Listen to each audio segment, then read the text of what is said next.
Welcome back to Radio Omnicor, the podcast where we explore the science of people, performance, and the workplace. I'm Colleen McClintock, and as always, I'm joined by my co-host, Dr. Hilton Rudnick. In this episode, we're joined by two voices with deep insight into the world of assessments. First, we have Andreas Wettstein. He's an organizational and leadership advisor with a fascinating global background. Born in Guatemala, educated in Europe, with work experience across Australia and Asia, Andreas brings a rare combination of technical expertise, business acumen, and human understanding. We're also joined by our colleague Mathew Webb, who heads up the assessment team at Omnicor. Matt brings a practical and strategic lens to how assessments are selected, applied, and interpreted in real world environments. He's been with the team for the last 8 years and has transformed the assessment space for the better.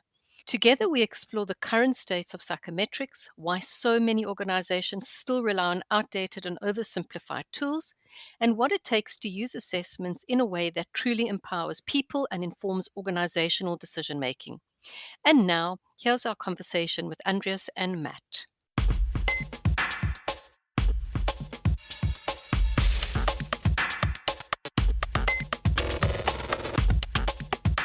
Welcome, everyone. We've got Matt, our head of assessments. It's great to have you in the studio today, Matt. Welcome. And then we've got our guest, Andreas, who it's so exciting to actually meet you in person in the studio. I'm a big fan of your LinkedIn posts and have been following you for a while. And now we get to meet. And it's just such a privilege to spend some time with you and learn. And I think right off the bat, I'm just so curious to know when you're in the room with all of your clients and the word psychometrics come up, what's the sort of reaction you get from leaders around the assessment conversation? First of all, thank you very much to have me here. It's actually quite really a real pleasure to be here. Yeah, psychometrics. I use them a lot, so I try to bring up the conversation. And the first reaction is always, it depends. There are like two camps. The ones that just are very interested in them, they really want to use it for everything. And the others are like very quite hesitant, especially if they should do the test. So they feel that the psychometric is going to reveal some dark side of their personality or some side of their personality they've been trying to hide all these years. And the psychometric will put light on that, will almost let their masquerade fall down. So that's sort of two typical reactions I have. In general, especially from leaders, more hesitancy than from HR people who can't get enough of them. And how do you handle that with the conversation with the different camps? The first thing is also first to say, why are you doing it? What are you trying to achieve? I generally, because I'm not a seller of a psychometric tool, I am a leadership consultant. I work with companies to develop their leader, and at some point the psychometric comes up. So I would rather say, well, in this situation, it would be good to have additional data points. For example, if you're looking at typical applications of psychometric tools, there's like two main ones. There's one in recruiting, and there's a second one in leadership development. The resistance for tools for recruiting is less than those for leadership development. With my clients, that's just what I see. For recruiting, the conversation is easier. You just say, well, you're going to interview people and you're going to make a big investment. Can you afford to, on one side, there's like two mistakes you can make with recruiting. You're not recruiting someone who could have been capable because you were very biased in the interview, you just didn't like the face. And the other one is you pick someone because you project a lot of your needs to that person and say it's perfect, and then you find yourself not having a really accurate thing. So for that, the conversation is easier. You just address the risk. And then there's the question, which tool? For leadership development, the conversation is a bit different. It's to say, well, what is the tool going to help us do? What is the purpose of the tool? And that's where I would address the conversation. Right. The other thing maybe to add is sometimes I start with a simple tool, a cheap tool, which is not very expensive, which has some psychometric quality, but it's not a big investment. Strength Finder is one. Clifton Strength Finder is a good one. Is what some people say it's a feel good tool. And you say, "Wow, what's the strength? What's unutilized strength?" And that's already a cool tool, and it just opens the conversation, makes it easier to go into that space. Andreas, are you using leadership tools mostly as some form of typology or as a self report or as an ability tool? Do they describe your effectiveness as a leader or just your style? This is where I'm discovering. So I have been using personality tools which were typically more used for recruiting. So let's maybe rephrase this. I started my journey in using tools for recruiting. That's where I got traction and where I got people wanting tools from me. And that would be not skill based, that would be self reporting. And we will have to touch upon Hogan, but let's park that for a moment because Hogan is a special case. Self reporting tools for recruiting. For leadership development, this is what I'm discovering. It's good to have a combination of some self reporting or tools which are specifically leadership development type, which are non-personal, not so much personality tools, but more skill-based tools. So I give you an example of tools which are, for example, leadership cycle profile. This is used by Roche. It's quite expensive, but it's typically a tool which is not so much a personality assessment. It's a leadership assessment tool. If you're doing leadership assessment, you may rather go for that type of tool than a personality tool because personality is to some extent fixed. Skills, you're doing leadership cycle, it's specific for leadership. It's good, and then you use that. I've never used it personally, but I've heard it's good. So, with the leadership cycle profile, is that what you called it? The tool is actually called Leadership Cycle Profile. If you Hmm. Google it, it's Leadership Cycle Profile. And I came across that because I have a colleague who used it at Roche, the pharmaceutical company, and they use it extensively for the leadership development. And it's Hmm. specific for leadership development, but if you go on their site, it says explicitly that it's actually not a personality assessment. That's why probably it was not on my radar so far.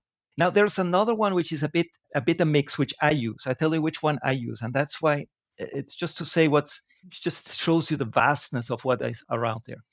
There's one I use, which is Quintax, which is a bit of a niche product. And I'm not trying to promote Quintax here or anything, but just trying to show you how you need to be careful what you use. Quintax is a big five tool, which is based on something which is very reproducible. And then behind the tool, you have a questionnaire. And the questionnaire allows you to add stuff to that. You can say, okay, I have basically a big five questionnaire, and then I add stuff. What is nice about Quintax, it adds questions around transformational leadership.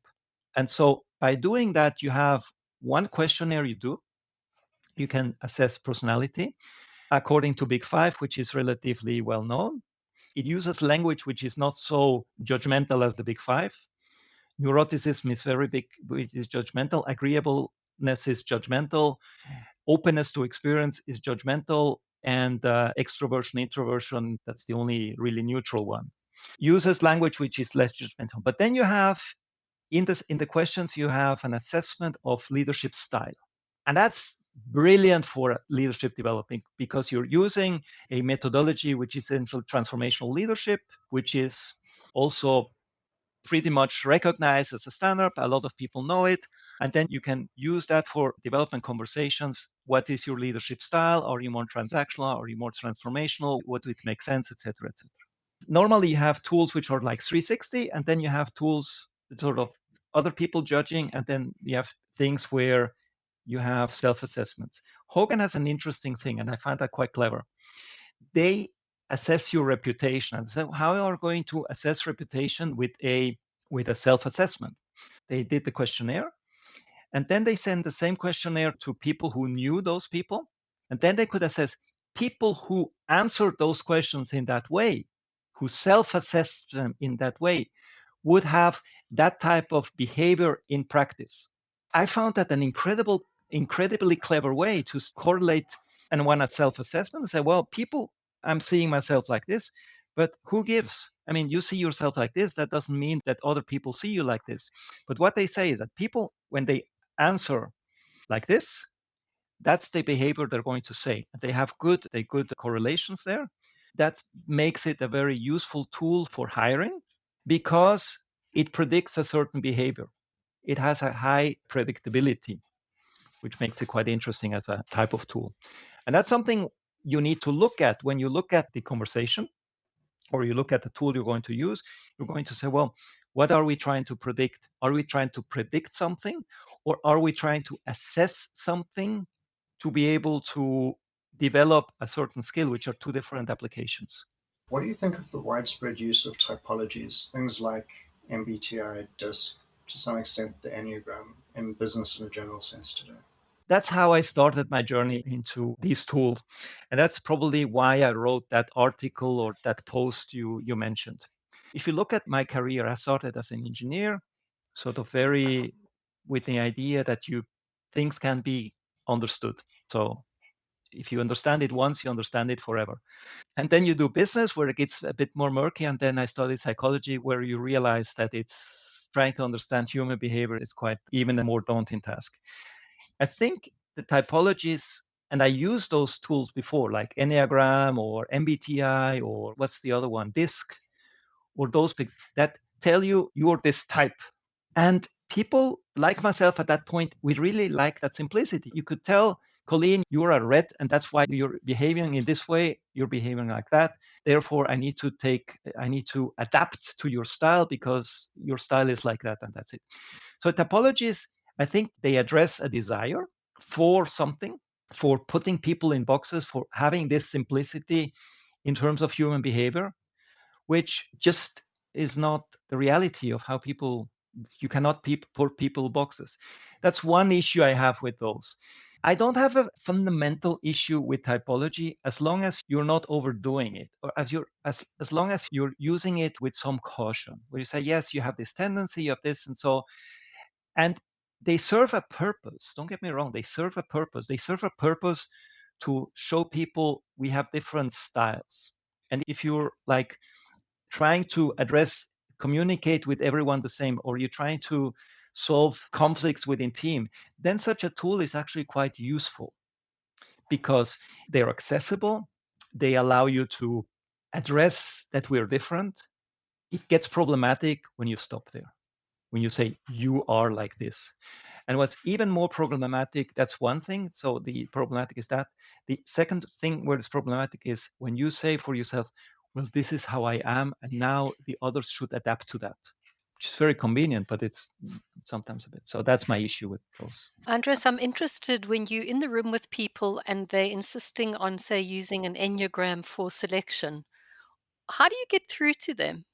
Because some clients are just very clear, this is what they want. Okay, that's an extreme example because obviously it would be unethical to, I can imagine Matt in the room as well, just we couldn't advise that. But we were in a conversation yesterday where somebody said, this company, and it's a big bank, only recruits 3s and 7s on the Enneagram. Do you remember that conversation we had?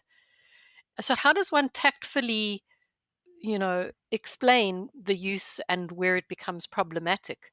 It's complicated because you need to like go 3 steps back. And the question is the person even open to the conversation or not? That's the first thing you need to find out. Is there room for any type of conversation around that? Is there any room of being open for that? Because sometimes people just want to cover their bases and there's nothing you can do. I have people who say, we use this and that's just how we do. And this is our policy. And no matter what you're going to tell me is going to change that. I don't have a solution to that.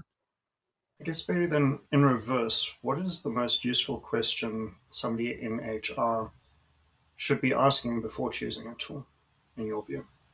What's our objective? What are we trying to do? What is it supposed to support for first time? What is our expectation that will be clearer with the tool? So if you're in an HR situation and the manager comes to you and says, yeah, dear HR manager, what tool do you recommend for our people? So the question is, well, what would be a good outcome? What would be clearer to you? What you want to do with the results? What questions should it answer? I mean, that's also an interesting thing. That's also the question with 360s, by the way. I was reading on 360s and said, well, don't ask questions where you're not willing to do something with it. So the question is, what are you going to do with the results? That's the question an HR person should ask the person who is actually asking for the tool, because you have the HR person who's sort of brokering the tool, and then you have the manager or someone who needs to do something with personnel, either fill a personal gap with the right person or develop a gap in talent because you want to develop people. I mean, Colleen, to your question about, what would you say if someone wanted to use something wonky in a battery for an important purpose? I mean, I think we're very neutral when it comes to psychometrics, in the sense that we don't, our opinions about a tool are less important than the science about the tool. So, like if someone wanted to use a flaky tool, I'd be more inclined to come in with a scientific answer around saying, what it like what Andreas says, what are you trying to predict? And to what extent this instrument is in a way constructed in a way that can answer that question. So, there's a real normal distribution curve around very flaky tools on the one side, and I think very scientifically rigorous tools on the other side. And you're going to get better answers when you use the more rigorous tools. And, if you use the flakier stuff, you'll get an answer. It'll be printed in a nice document, but it's probably not going to be that closely tied to what you're going to experience in reality. The challenge I see, and this is a challenge, I mean, I come from the more scientific, I studied psychology. And so I found that using language that I learned in psychology, my psychology studies, that just gives blank stares. The language doesn't tell them anything. It's like if your electrician is explaining you something, how the insides of your washing machine. You just glance over it. Okay, so now the interesting bit is we're in the age of ChatGPT. And one of the things I start doing is like, what does ChatGPT say about that? Let's ask ChatGPT what they think about tool for your application. And then let's have the conversation after you've asked GPT. And what I also say was, I have this situation and I created a custom ChatGPT, okay?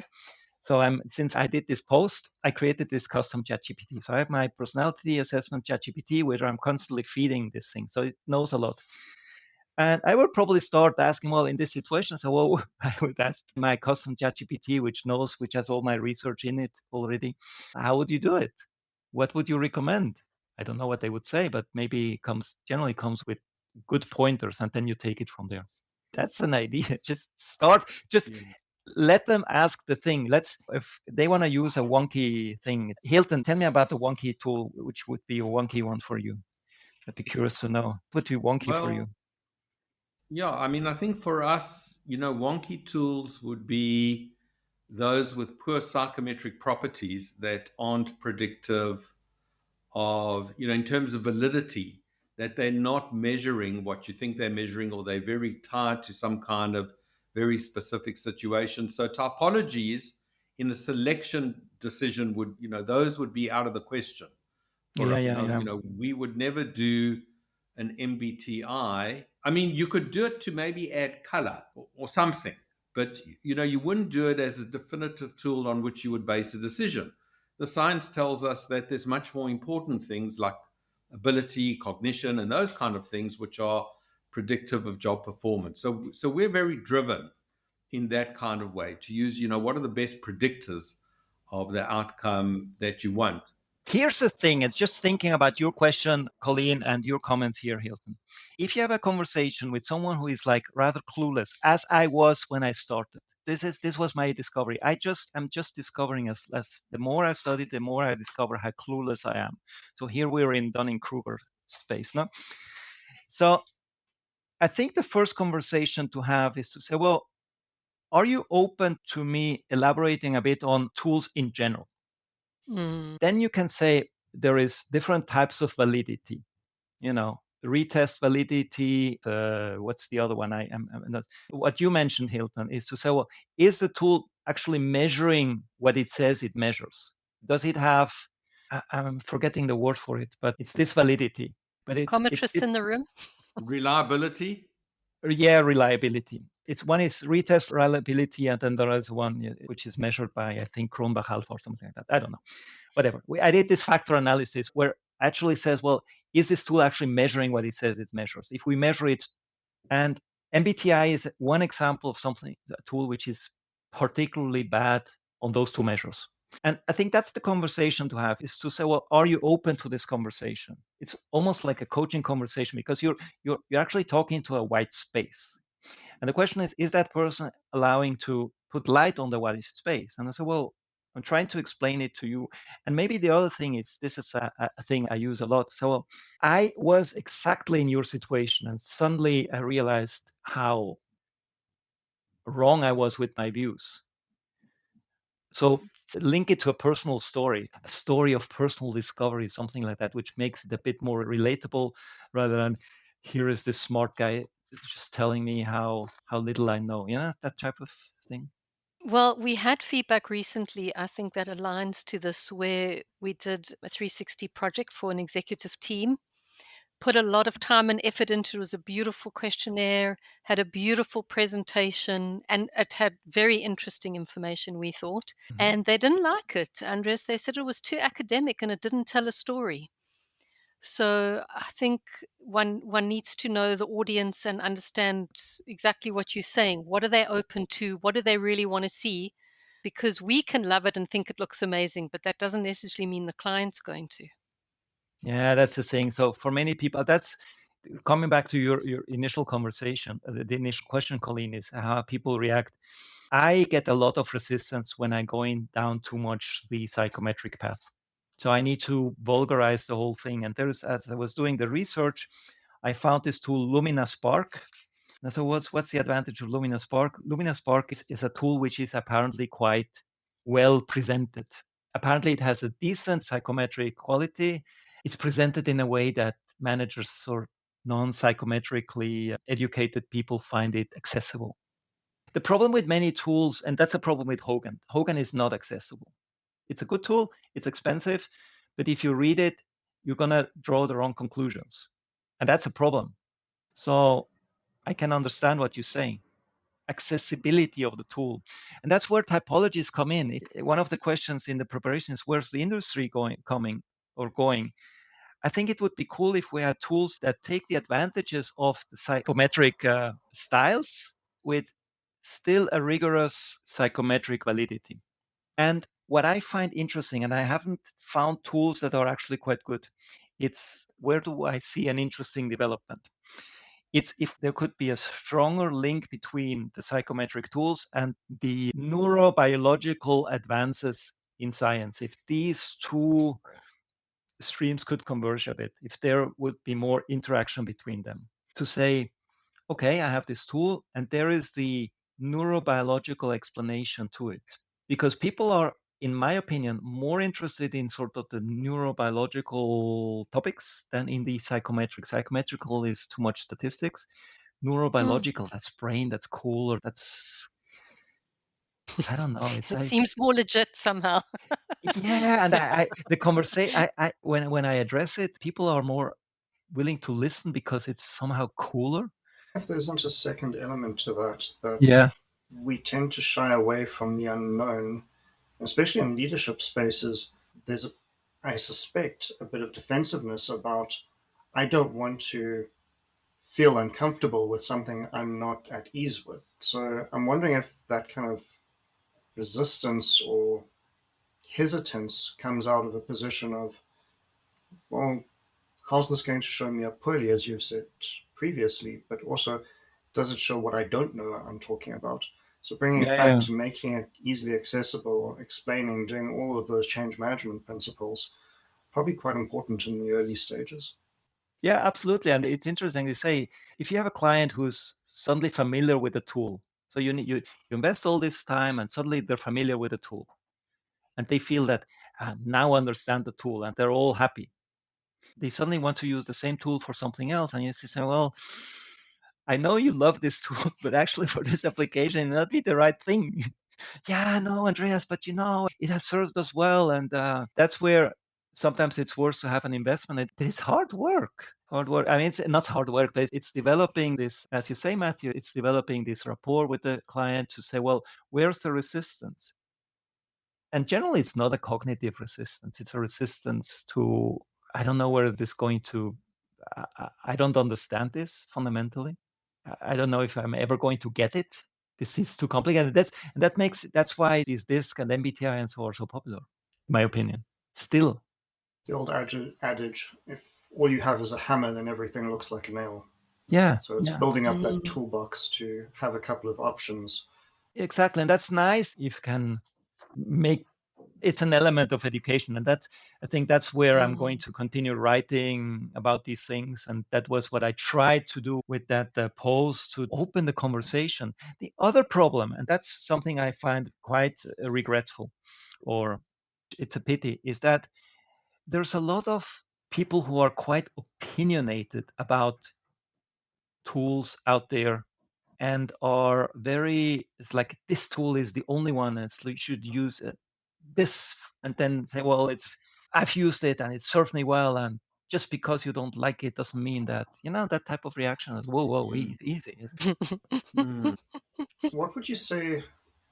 I mean, I don't know if such a thing exists, but when you've spoken to clients, have you come across ones that have a positive assessment culture or good assessment culture? And if so, what does that look like?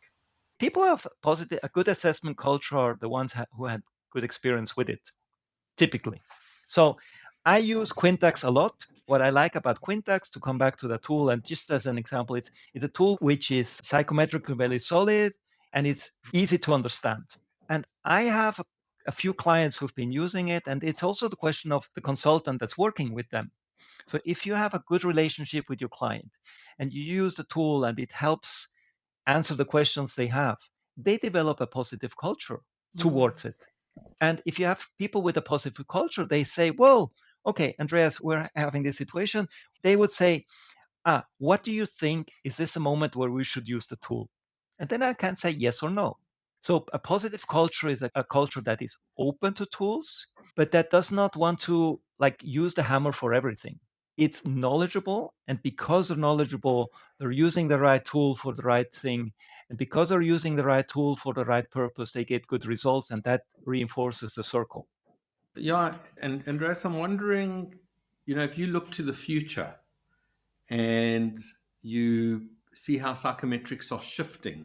I mean, the whole world seems to be shifting in so many different ways with AI and, whatever, all the new technologies. Are you hopeful for the future of traditional psychometrics, or do you think there's going to be a new wave where something different is going to be even better or more predictive, or just work in a different way?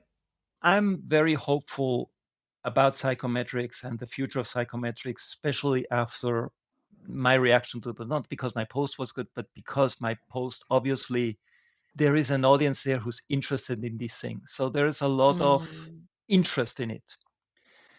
And I think people are, by and large, also getting more knowledgeable. It's my hope. I think people who fundamentally are open to go beyond MBTI, DISC, Enneagram, on the usual suspects, the ones that are going beyond that, the ones who just recognize that there is something beyond that, they are going to get interested. And now with ChatGPT and so, you can just ask, and then ChatGPT gives you good answers. That gives you good answers. What I'm hopeful, and this is what I mentioned, is that my concern is that there's a certain type of psychometric tool, and so the big five, etc., the big five type-ish tool. And we're talking personality tools. We're not talking leadership assessment, skill assessments tools. Is that they are what is called lexicographic, okay? Which means that they describe, but they don't explain. They have no theory. They have no neurobiological theory behind them, especially the big five. There's a little relation to Eysenck's, extroversion, introversion, neuroticism. That element is there. But for the other dimensions, it's, well, why 5? Why not 7? Why not 8? Why not 12? Why not 16? Because it's just a factor analytical approach. So my wish is, I would hope that the future goes away from just factor analytical derived tools to tools that have much more of a personality explaining, neurobiologically explaining personality model behind them to complement them rather than just a factor analytical argument. That could be interesting if the industry goes in that way. I don't see it yet. I mean, here we're into very geeky territory. I must admit that. Yeah, it's very tricky territory to, even start, I guess, going into the conversation about, are there neurobiological constructs of, biological entity structures that form personality? I mean, Yes. personality is so Yes. complicated. Like when we're dealing with personality, we deal with something that's quite ephemeral. When we deal with biology, we deal with something that is material. And how those things fit on, it's the ghost in the machine. It's complicated questions about, and so you're saying when we find instruments that mimic or in some way form a layer over the biology, then we might be getting closer to a truth.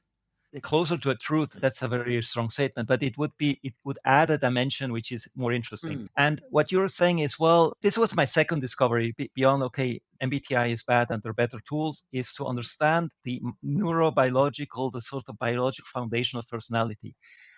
And that's fascinating. And I've managed to explain this in 2 or 3 minutes in general, and just going to give you the gist of it. So we have essentially, when you look at our brain, we have prefrontal cortex and we have the older brain. So, the newer parts, prefrontal cortex and the limbic, roughly limbic stuff.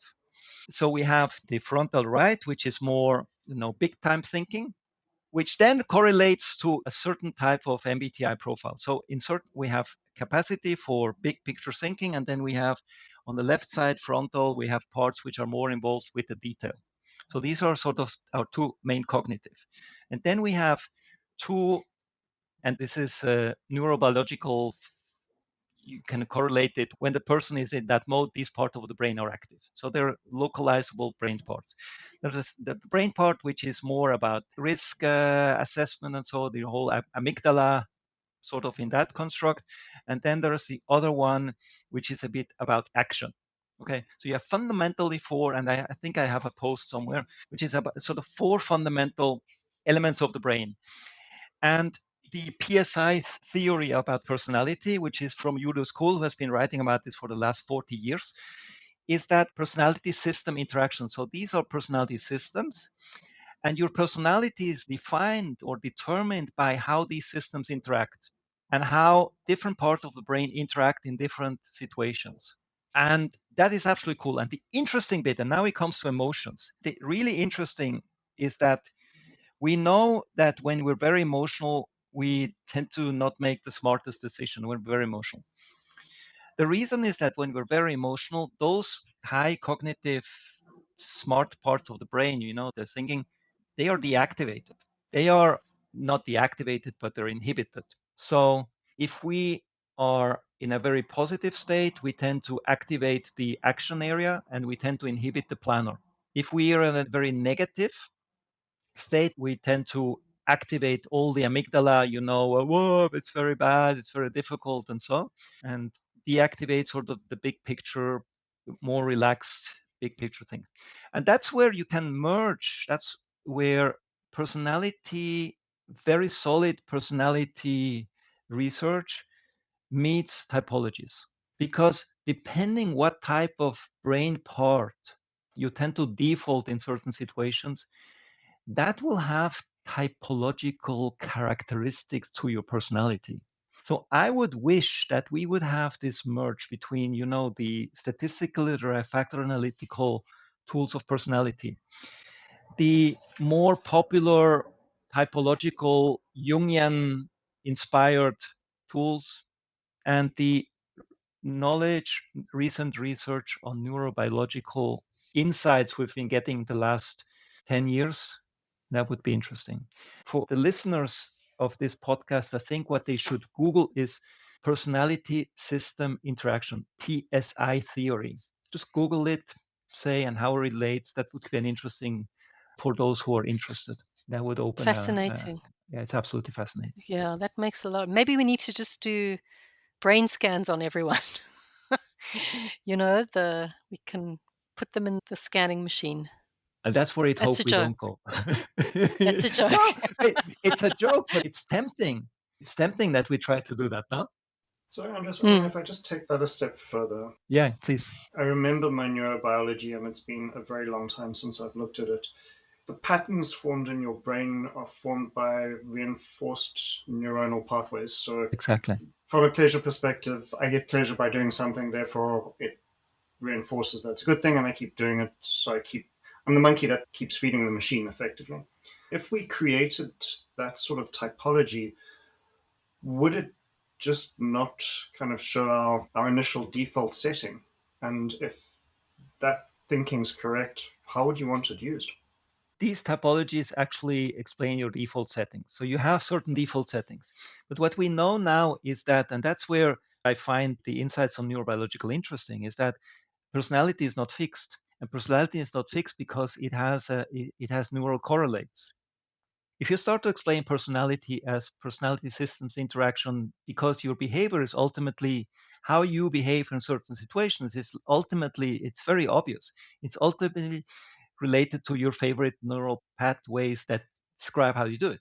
Now, if we take in the concept of neuroplasticity, which means that your patterns, you have default settings, but you can tweak those default settings by starting to train something, by getting it more exposed to certain situations, etc., etc. And suddenly you can have a personality that can evolve. And you can say, well, your personality is not fixed. Your personality has room to move. Of course, if you're a hardcore introvert, detail-oriented, highly emotional person, you're not going to suddenly be completely different. That would be a big effort.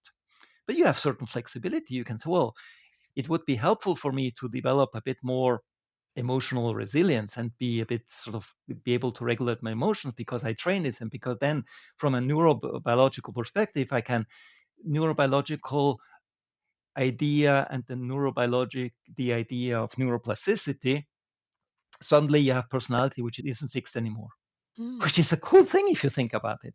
Because then you can train, you can develop, you can move your personality in certain directions if it's worthwhile. I mean, you don't do it just for the sake of it, but it's this idea that if we take this idea of neurobiological, we add the dimension of neuroplasticity, we have an interesting things that are emerging out of those thoughts for the Absolutely. industry. So Maybe just on a little bit of a different track, I'm going to Matt, if I may. And I think this goes to the conversation around consulting and how do you educate your clients. I think, Matt, that's something you really do well, which is why you have clients coming back to you. And the way that you interact and the questions you ask and the approach you take is always very tentative. And, I just think it's worth noting that you do that really well. But when you come across resistance, Matt, in those conversations, what do you do? What's your approach? I suppose it depends what the resistance is. Once I have an understanding, I try to gently educate if the situation allows. If in other cases, I think in South Africa we're relatively fortunate that the use of psychometrics is so heavily protected. I can simply say to a client, look, what you're trying to do would be unethical in terms of the use, and I can't service you if you go too far, or you wouldn't be legally protected. And I think if it gets to that extreme, they realize you're on their side and you're just trying to guide them in the right direction. That sort of turns them around, and they go, okay, well, you're not just telling me this for the sake of telling me it. It's you're trying to help me, and that's really the extremes, but that definitely does help. In other cases, it's soft education and going, there might be a better tool that might do this more effectively, or hey, have you heard about this? And here's the advantage to it. Great. I think what Hilton? Mathew is showing here is the importance of having a humble approach to it and not come across as know-it-all, respectful. And yeah, sorry, Hilton. Andreas, I picked up that you were, very involved in leadership development, and so this is a little bit of a tangent, but I'm interested in how you develop leaders. Are you running courses? Do you see, visceral change? What's your mode of delivery in terms of developing leaders? And, what are you focused on? There's two aspects to it. Developing leaders starts with developing the leaders of the leaders. Okay, so leadership development must always be taken into context of organizational development. I find it makes little sense to do leadership development to organizational development. That's the first thing. And then the intervention is a mix of, sometimes it's just coaching where there's just a skill which is lacking, where you say, okay, if the person in this situation is having certain behaviors which are not helpful, then you do coaching.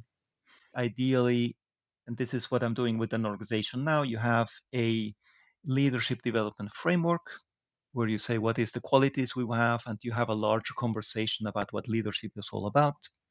And we're back to what Mathew said. It's a lot of gentle education. It's really having these conversations, having the dialogue about what is it actually for you and so on.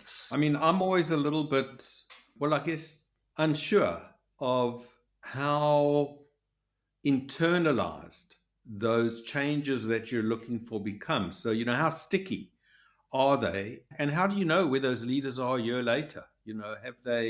Have the changes held, the gains been made, they're a different person, they're leading in a different way? You know that if you have the chance to work with the organization for many years, and I'm lucky to have that, and which also shows me certain things that we thought they were very cool and didn't, were just useless. And unfortunately, most trainings fall into that category. Most trainings, if you do sort of 1 day training, a weekday training, or a week. So generally what works best is stuff where you have an idea of what the person is supposed to learn. Look how it fits to the personality. That's where the personality assessments come into play. Where's the fit? And then work on that particular skill, and that skill is acquired. Handling difficult conversations, for example.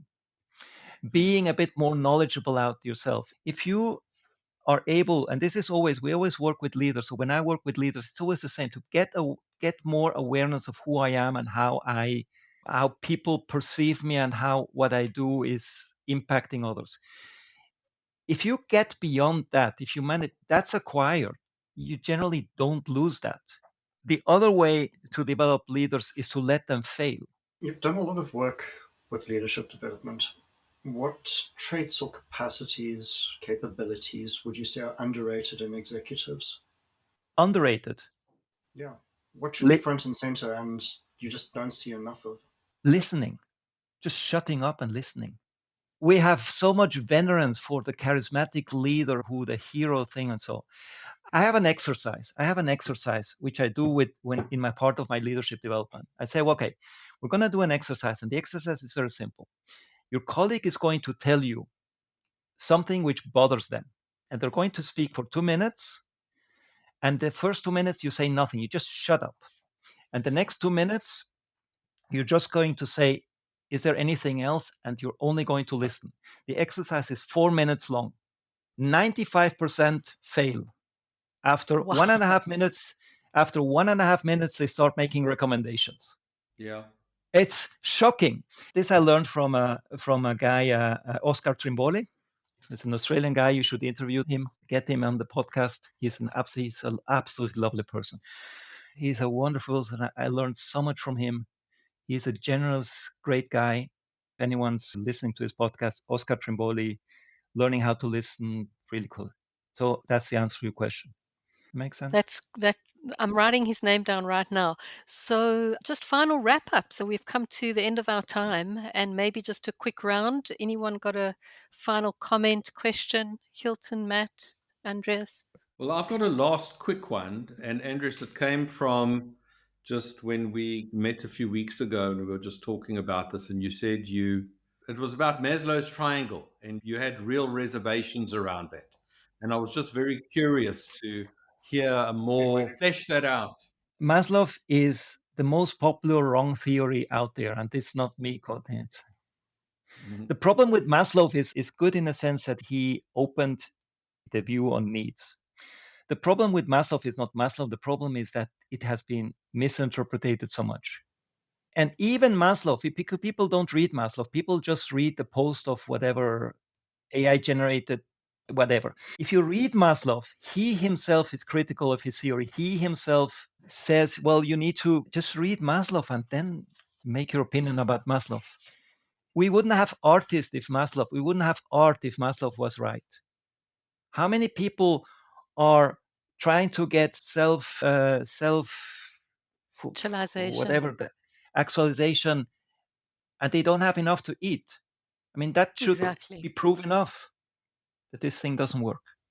The problem with Maslow is not the needs. That is right. The problem is that it's a pyramid, and the problem is that it's perceived to be universal, that we all have the same needs, and Right. that's the problem with Maslow. It's a misinterpretation of something which would otherwise be quite a harmless theory. It's making it absolute. That's the problem. Yeah. Maslow is a Okay. great guy. Yeah. I buy that. Yeah. Right. Thank you. He'd probably be horrified to know how viral it went. Matt, any final closing comments? I think I've asked all the ones I had in mind. Thank you for your time. It was nice to have this conversation. I feel honored to have been able to share this hour with you. I think I learned as much as you learned from me. Thank you, Andreas. It's been really an amazing opportunity for us, and I'm grateful that we all could chat and connect and learn, and we look forward to more opportunities. I think you've got an amazing website, so many great tools for companies to use and leaders to use that you've also generously made available, so lots to dive into there. That's it for this episode of Radio Omnicor. A big thank you to Andreas for his clear and challenging perspective on assessment strategy, and to Matt for sharing his real-world experience. We unpacked what makes a tool meaningful, why popular typologies might do more harm than good, and how leaders can create assessment cultures that are thoughtful, ethical, and effective. As always, thank you to our producer, Sia. If you enjoyed this episode, please subscribe, leave us a review, and share.